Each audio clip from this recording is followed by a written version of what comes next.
What is up, members of my collector corps? It is I, Super Mario Zilla, or you could call me Vinny, and today we will be taking a look at the S.H.Figuarts Gohan Beast.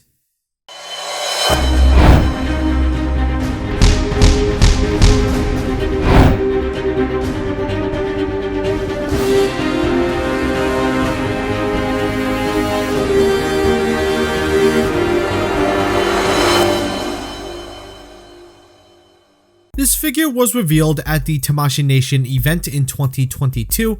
When the figure was first shown off, fans went nuts seeing Gohan's new form in Figuarts. Gohan would later go up for pre-order as a premium Bandai web shop exclusive, meaning it is a one and done production run with zero chance of a reissue, but repaints are an exception. The figure clocks in at an MSRP of around $65, so not a bad price all things considered. Fans were excited to get their orders in and receive the figure in hand. Upon releasing, everyone was in love with the figure, loved the accessories and the articulation because this figure features new engineering with the articulation and for the first time ever in the line's history features the special beam cannon as an accessory. My god, it took until Gohan of all characters to finally get that? Apparently so. So everything seems like a dream come true. Recipe for success. Is it a true success or is this overhyped? Well, let's see if Gohan is worthy of a spot on your Dragon Ball shelf. So some things are the same as Ultimate Gohan, such as the arms and the feet, but everything else is a brand new sculpt and it looks fantastic. Gohan features battle damage all over his clothes and some bruise details on his flesh to simulate damage. Only gripe is that the bruises are not painted. You can still see them, but highlighting them with black would have been nice. Not a big deal, but worth pointing out. Either way, the details themselves are well done. All throughout the clothing are tear marks and holes to make him look like he's been through a rough time.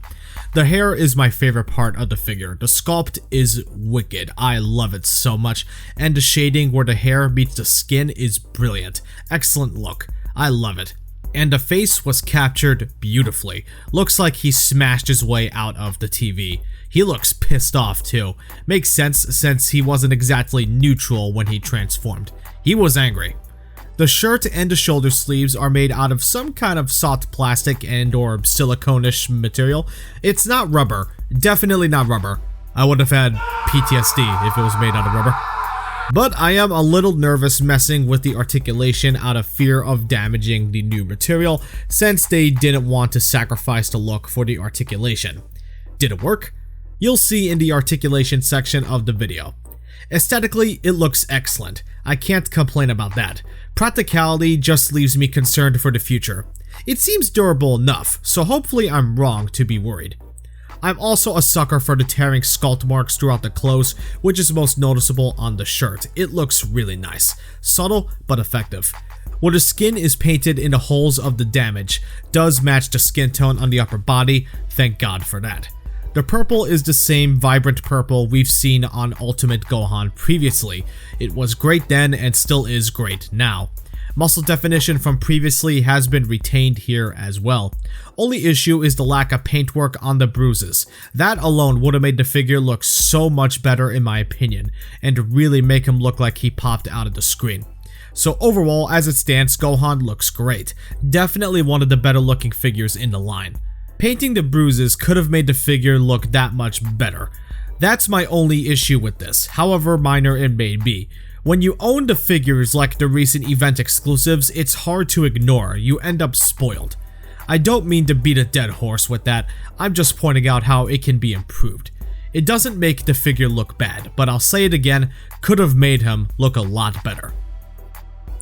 Gohan's articulation is great stuff. Just mwah. So let's take a look to see how it adds up. So head is on a double ball peg, so he can look this far down, but he can look all the way up. Can look side to side and lean side to side. The neck is also on a ball joint. Keep that in mind, be careful, the faceplate will tend to push out if you pose it down. There is a ball joint here and here, so he can crunch forward a total about this far, and he can crunch backward just about this far back, so that's pretty good. He can also rotate, and there is some lean. There is some gappage, but you just had to adjust the belt, so gappage is all gone. Arms are on ball joints. Shoulders are also on hinges, so he can hinge ever so slightly more than 90 degrees, or it's just about 90 degrees. Arms can rotate. Biceps can swivel. Double hinged elbows, he can move pretty much all the way. And ball hinged wrists.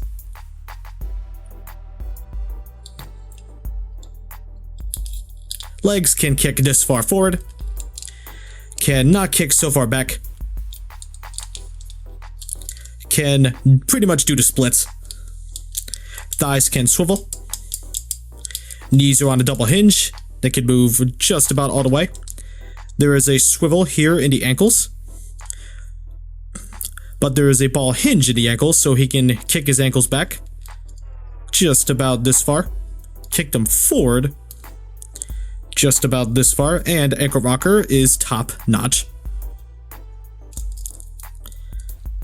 Toes are also on a hinge, and he can move them pretty much all the way, just about. As I said, Gohan's articulation is just amazing, so you can get him in plenty of poses. Plenty of poses. Like, this figure is, despite the way that they sculpted this shirt, it doesn't hinder the torso articulation at all. And the way the shoulder joints right here are rubber pieces as opposed to being plastic, that does not hinder any of the range, surprisingly. I mean, maybe it does compared to the previous version, I'm not sure. But it doesn't feel bad. It doesn't really hinder any articulation at all, so at least to me, it doesn't feel like it does. So articulation is still pretty top notch, and since it's all soft plastic, you don't have to worry about it clashing, so it doesn't hinder any of your movement. Well, for the most part. When you move the butterfly joints forward like this, they do get pushed back a little bit by the clothes because they kind of resist. You finagle with it long enough, you could probably get something out of it. Like,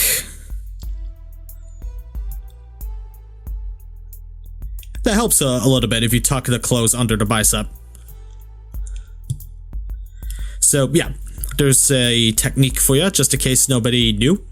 So yeah, honestly, I gotta say, Beast Gohan's articulation is pretty good stuff.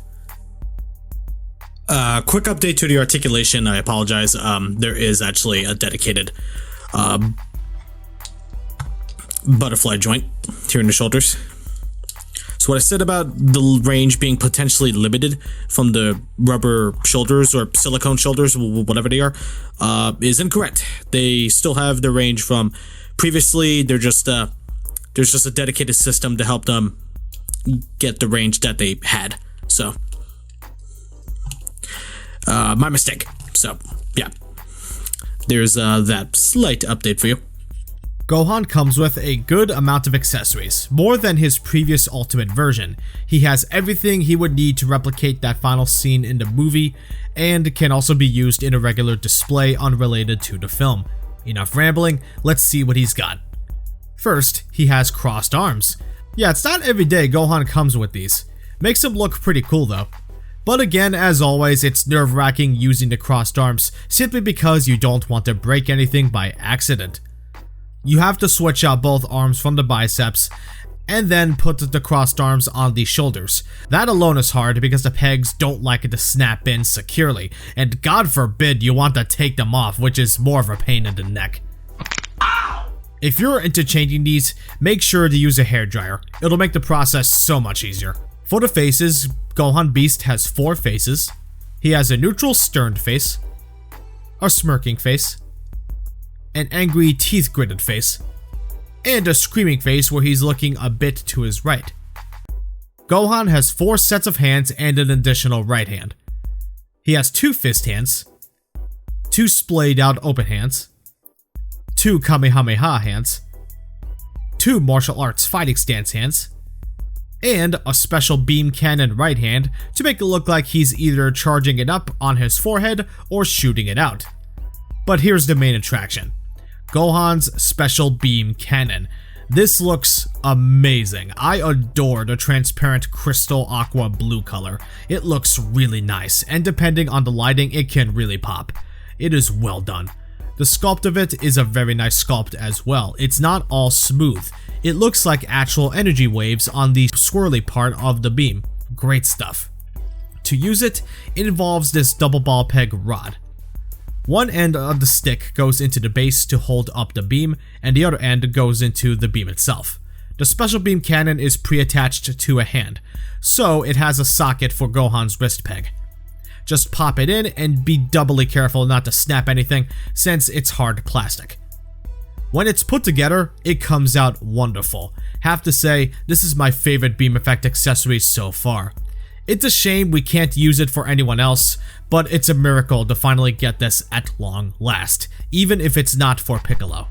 Finally, for accessories is an additional faceplate for the previous Ultimate Gohan figure, is to make Gohan look like he's transforming into Beast Gohan.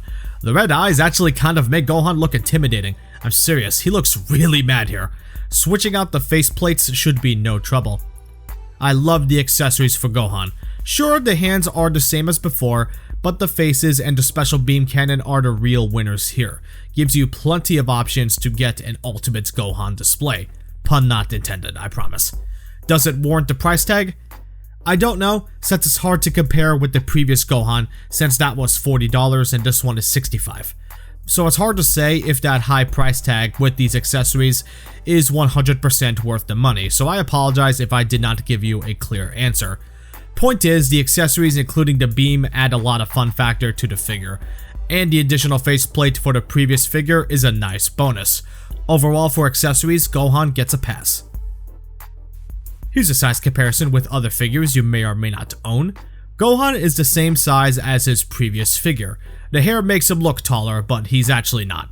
So he scales well with all of his companions and enemies with no problem. The same as before, so size gets a pass. Wow, this figure is a banger. Minor hiccups here and there, but overall this is a really solid figure. There's so much fun fact to this figure with everything. As a Gohan fan myself, I'm absolutely pleased to have this in my collection. It's such a nice piece. I probably like this more than Ultimate Gohan, but that's my silly opinion. This figure is a welcome addition and even adds stuff to the table for the line. This is now the great example of how the line has been evolving the past year, such as articulation engineering, and of course the ever-evolving sculpt and face details on all the recent figures. I have gripes with them, but there is more good than there is bad here. If you love Gohan and love that Gohan has a new form, you should get this figure now before his price skyrockets. He's already on the aftermarket since he was a web exclusive. So if you plan to get this figure, be sure to lower your expectations since you'll be paying a lot more for this figure than what he was up for originally. This figure is great and maybe a contender for figure of the year. Not number 1, but top 10 absolutely. In my opinion, I do think it's that good. Don't get me wrong, it's not perfect, and I don't mean to oversell, and I am having a hard time not overhyping this. But personally, this is a favorite for me in the line. I wish I waited to do that top 10 list, so I apologize for already dating that. Gohan gets an excellent 9 out of 10. If you can find him for a good deal, be sure to snag him.